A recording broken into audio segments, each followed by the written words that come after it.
qui parie un Français sur trois veut tout plaquer et recommencer sa vie à zéro. Viens avec moi, on va chercher notre Ikigai pour pas être dans cette situation.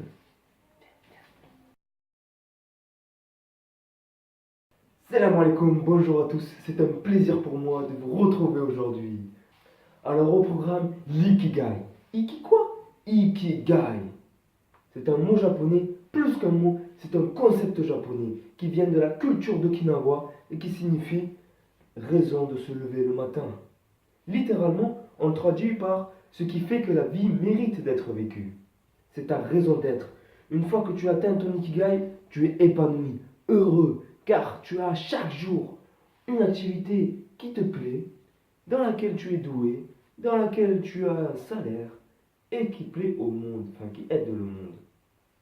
Donc tu te sens complet. Bonne nouvelle, tout le monde a un Ikigai.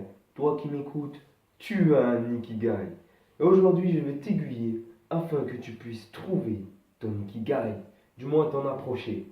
Alors tout de suite, l'outil, c'est parti. Ok, donc voici un schéma qui nous présente l'ikigai. Il va nous permettre de le décrire, nous permettre de savoir comment pouvoir arriver à notre ikigai. Donc l'ikigai est composé de 4 idées essentielles. La première, ce que vous aimez. Qu'est-ce que vous aimez? Écrivez tout.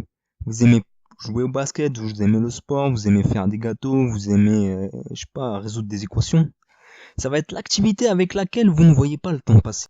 Secondo, ce pourquoi vous êtes doué. Dans quelle activité tu as de très bons résultats, ou de bons résultats, de manière aisée. C'est l'activité dans laquelle tu as de bons résultats sans beaucoup d'efforts. Sans beaucoup d'efforts, tout simplement.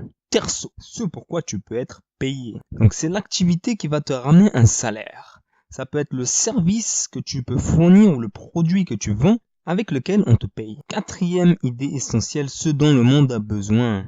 Ben, tout simplement, c'est ce dont le monde a besoin. Un indice, je te dirais que c'est le changement que tu aimerais voir autour de toi. De quoi a besoin notre planète pour fonctionner d'une meilleure manière, ou notre société. Maintenant qu'on a défini les idées essentielles, on va voir lorsque deux idées se rencontrent, qu'est-ce qui se passe. Donc la passion, c'est une activité que tu aimes et dans laquelle tu es doué. En général, c'est celle que tu fais durant ton temps libre, celle avec laquelle tu prends du plaisir et dont tu ne vois pas le temps passer. Tu penses souvent, tu fais des recherches, tranquille, tu comptes pas tes heures quoi.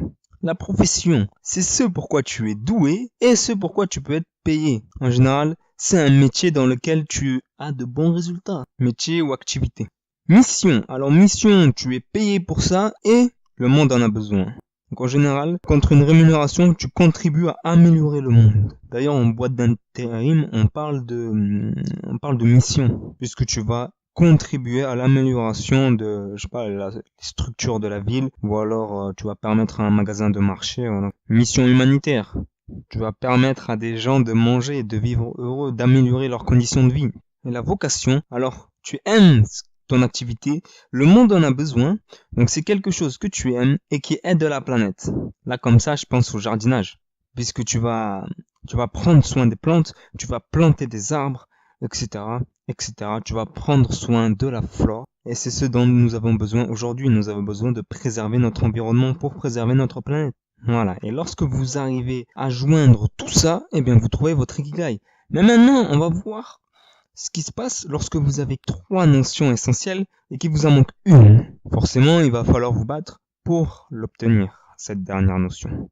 Là, c'est à vous d'établir une stratégie.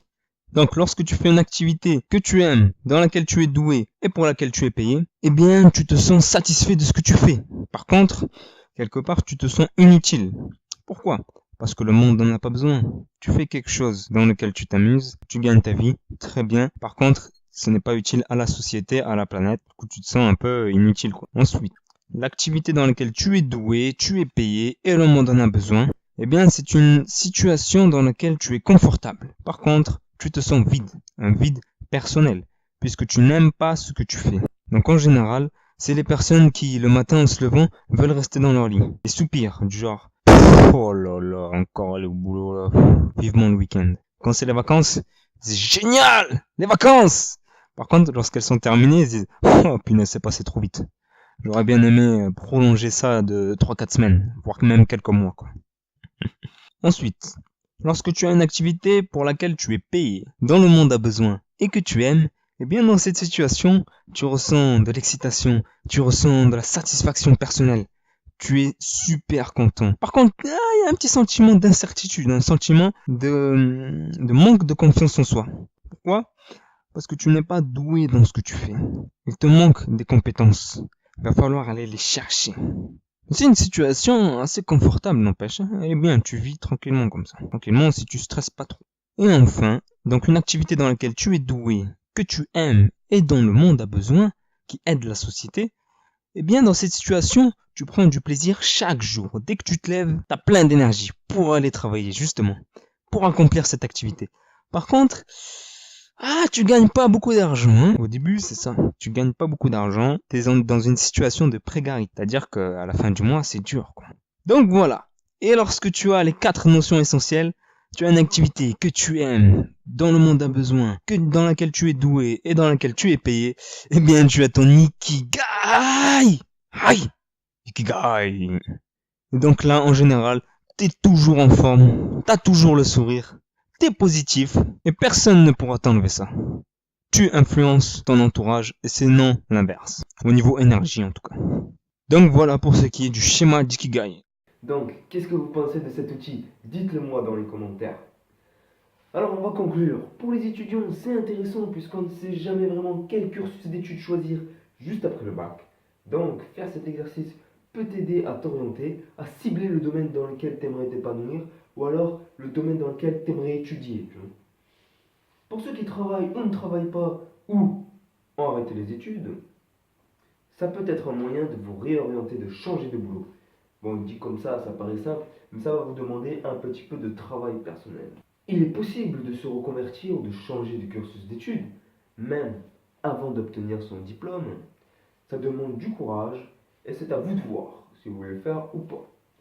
Aussi, vous pouvez vous positionner sur le schéma, donc positionner votre situation actuelle et euh, trouver la partie qui vous manque et essayer de l'obtenir. Enfin, cet outil n'est pas parfait comme tous les outils, donc vous pouvez essayer de le refaire plusieurs fois pour pouvoir confirmer votre Ikigai. Et cet outil va te permettre de mieux te connaître, puisqu'il demande une introspection de soi. Effectivement, l'Ikigai peut te donner une direction pour pouvoir t'épanouir dans ta vie à travers l'activité professionnelle, enfin l'activité que tu vas exercer. Et c'est à toi de chercher les métiers possibles et les activités qui correspondent à ton Ikigai. Voire même de créer ce métier. Pourquoi pas. Cette vidéo t'a été utile, alors partage-la tout autour de toi avec tes proches et tes amis afin d'en faire profiter les autres. Like la vidéo si tu l'as aimé, ça m'encourage à continuer, ça me fait plaisir. Si tu n'as pas aimé, dislike la vidéo, sois honnête, afin que moi j'ai des vrais retours. Et surtout, garde toujours à l'esprit que tu es l'écrivain de ta propre vie.